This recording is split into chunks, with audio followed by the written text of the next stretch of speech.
Hi there, and welcome to This Day in History for February 23rd. February 23rd is the 54th day of the year in the Gregorian calendar, with 311 days remaining until the end of the year, except for leap years, when there are 312 days remaining to the end of the year. Today's word is resistentialism. Resistentialism.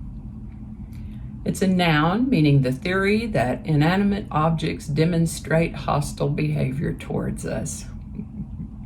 This term was coined by humorist Paul Jennings as a blend of the Latin res, which means thing, and the French résister, to resist, and existentialism, a kind of philosophy. Earliest documented use of this word is 1948. Resistentialism. Good to know there's a word for that.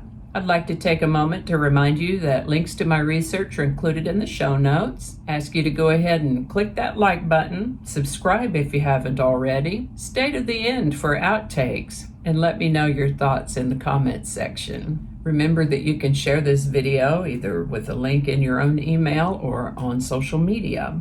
And with that, we're going to start in 1685 with the birthday of German-English organist and composer George Frederick Handel. Born February 23rd, 1685. He lived to the age of 74, and I got to tell you, I cannot help myself. I have placed a link in the show notes to a performance of the Hallelujah Chorus, a work that never fails to give me goosebumps.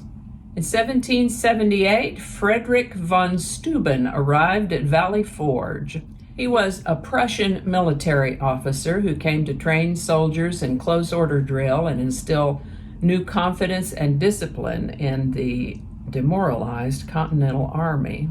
On February 23, 1861, President Abraham Lincoln arrived undercover in Washington, D.C. amid rumors of an alleged assassination plot. Well, they didn't get him that night, but they sure did later on, didn't they? This is the birthday of W.E.B. Du Bois, born in Great Barrington, Massachusetts on February 23, 1868. He helped found the National Association for the Advancement of Colored People in 1909. He lived to the age of 95. On this day in 1883, Alabama became the first U.S. state to enact an antitrust law.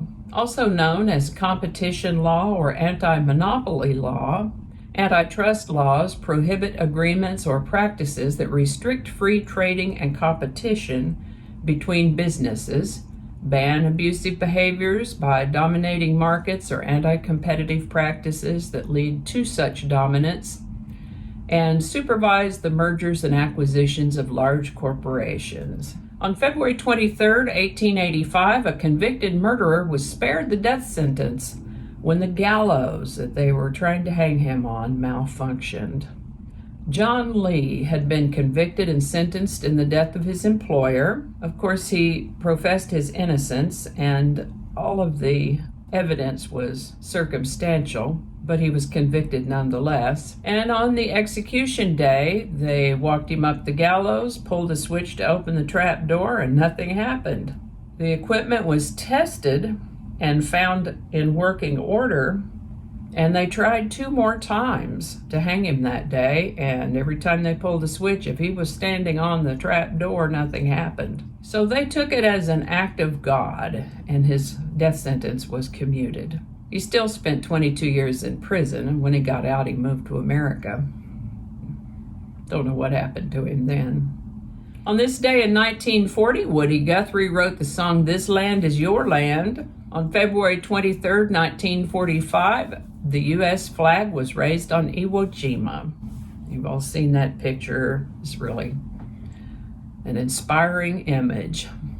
On February 23, 1954, children in Pittsburgh, Pennsylvania began receiving the first injections of the new polio vaccine developed by Dr. Jonas Salk.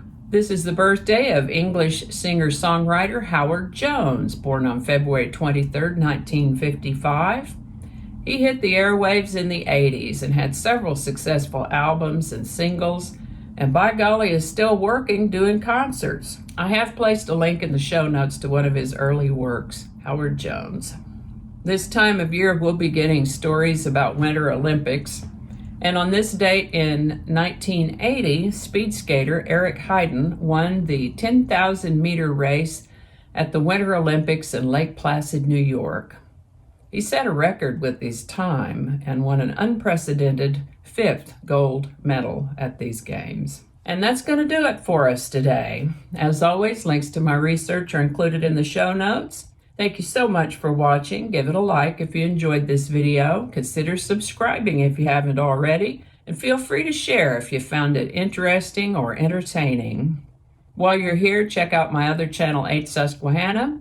Thanks again, and I'll see you next time.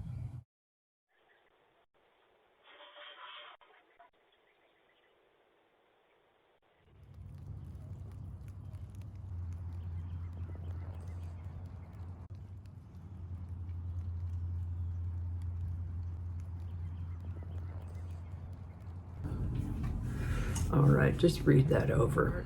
I'll have to go take a look at that again.